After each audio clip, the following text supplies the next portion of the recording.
Western horror mainly focused on slashers, angry evil people who chase down their victims with knives. Stereotypical examples included A Nightmare on Elm Street, Friday the 13th, and the Halloween franchise. Their sudden frightening experience, but the fear was mainly physical. How long could a victim hide before they were caught, and how much might it hurt to be cut by a blade? Things are different. Sadako, being a yurei in Japan, possesses no physical forms. She haunted people in their mind.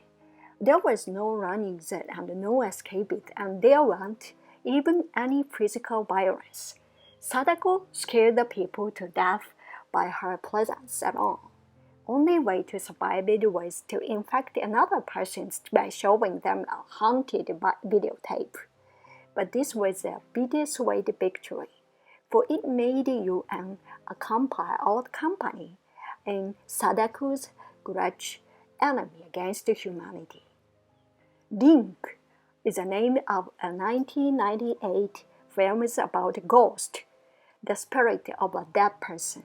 Strictly speaking, yokai and yurei are different things. A yokai is a something, while the ghost is a someone. Sadako, long, tangled hair, covering her face, pale skin, disjointed, jerky movements. You can see a major difference with yokai. Vampires and zombies are human beings who have transformed into antagonists of humankind. But yokai are not really our enemies. They are more like our personifications of the unseen forces and affect our lives. Some of them, such as a famous Zashiki Warashi of Tohoku folklore, which inhabited happy homes, are even seen as beneficial to have around. This is yet another reason why monster does not really work as a translation of many yokai do looks monstrous. There are another interesting aspect of Western-style monster. They are identified as often symbols of individuals. Vampires seem to retain their personalities they possess humans before becoming vampire. They operate independently. Zombies are seen as mindless horror, and their portrait is generally used as a contrast to our individuality as normal humans.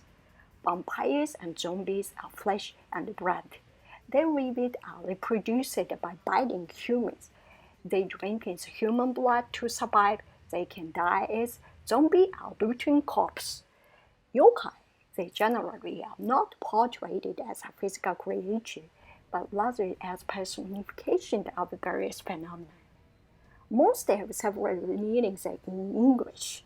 One is usually large, such as a monster fish or monster hit. This is descriptive with nobody's judgment other than size.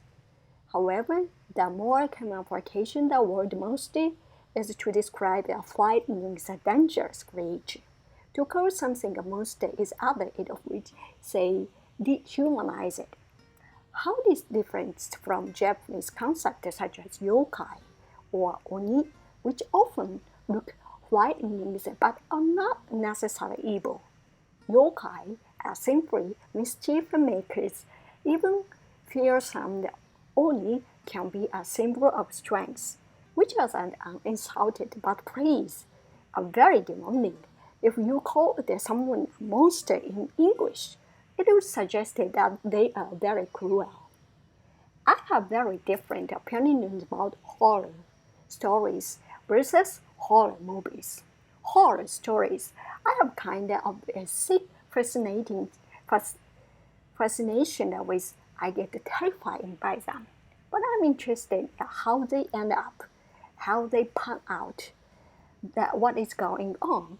Horror movies, I try to stay as far away from as I possibly can.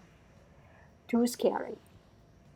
Japanese horror stories They do not have jump scares, and they never explain what is going on. It usually has to do with something supernatural. It has to do with ghosts or spirits or something like that. It is something beyond our real world, as opposed to horror movies, which have a lot of human element to this. There is a stalkers, there are murders, there is all the sort of gross, bloody things that actually happen in real life, and what terrifies me. When I was younger, they had been shown like Twilight Zone and that kind of things, and we would hear it sound like someone's running across the roof of the house. It was very scary. Anytime in your life that was scary or strange or kind of mysterious. Everything that happened to you, creepy, dark, old closet, it was a nightmare, which made it creepier. So we would try to make people levitate. Then I remember we had some kind of things, slumber party. I was someone who we knew who had died. We were just a little girls, and we thought it's, oh, we are going to summon them back from the other world. And then somebody says, and so you are here. Then move the curtains moved, and then everyone's scared, so that time very scary for us. So there was some sort of playing around with that. But cutting things that in my mind, I would imagine the more imagination you have, the more likely. Imagine scenarios outside of horror story or horror movies happen to you, and the more likely you are to get terrified by in real life.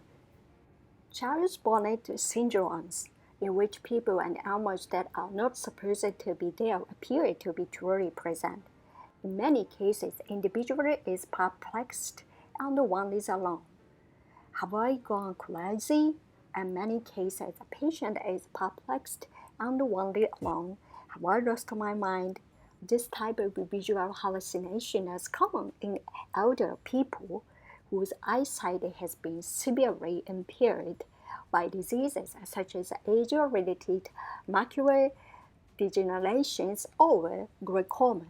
It is not a mental disorder. Brain function is normal when information from the eyes is dramatically reduced due to significant vision loss. The function of seeing with the brain is straining to compensate for the loss of information. This is the true nature of visual illusions.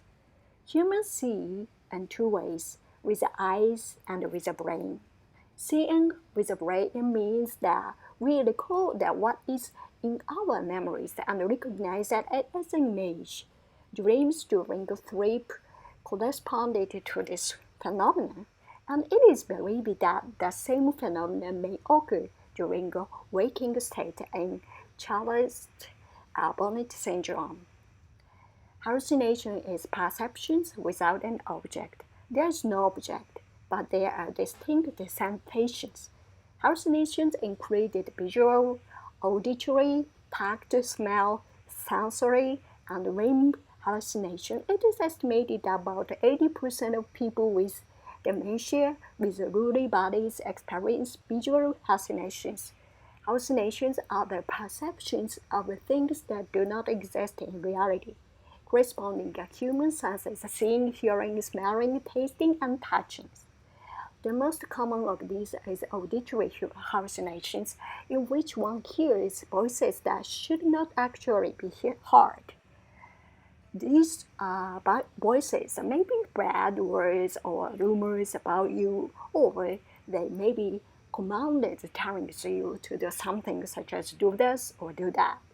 Other types of hallucination include visual illusions, in which one sees the things that are not actually there. Smells, tastes that are unpleasant, tactile hallucination on which one feeling unusual sensation on one's body, and one would not normally feel in physical hallucination. This speaks so realistically that at first the surprising family member is immeasurable. Hallucination often developed into delusion. In Alzheimer's disease, paranoia and delusions of being robbed by a wife or a helper who has stolen money are often observed. This phenomenon results from memory loss, such as forgetting to put one's wallet somewhere or not remembering to spend money.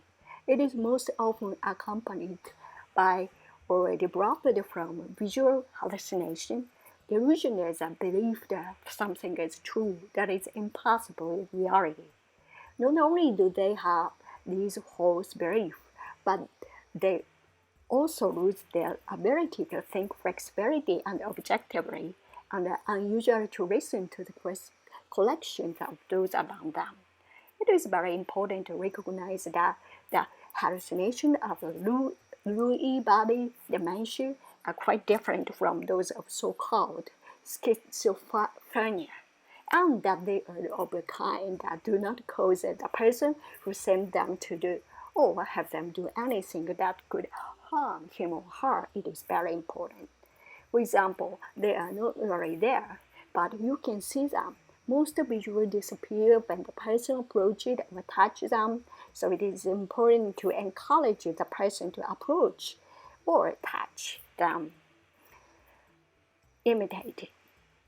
One way is to encourage the patient to approach with the caregiver and touch imitated with the caregiver.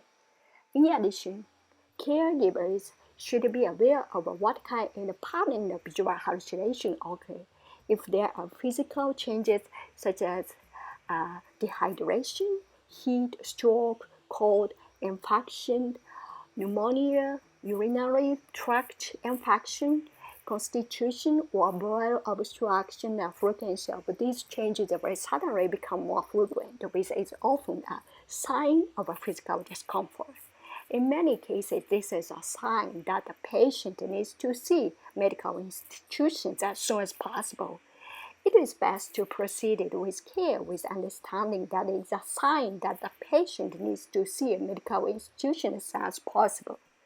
In any case, hallucination and delusions can have a negative impact on the quality of life of the individual. Impaired with caregivers even spill over into social problems, so it is important to see a dementia specialist at an early stage if you suspect something is wrong. Nowadays, once Lewy body dementia has been diagnosed, medication adjustment is sufficient to provide satisfactory treatment for both the patient and family.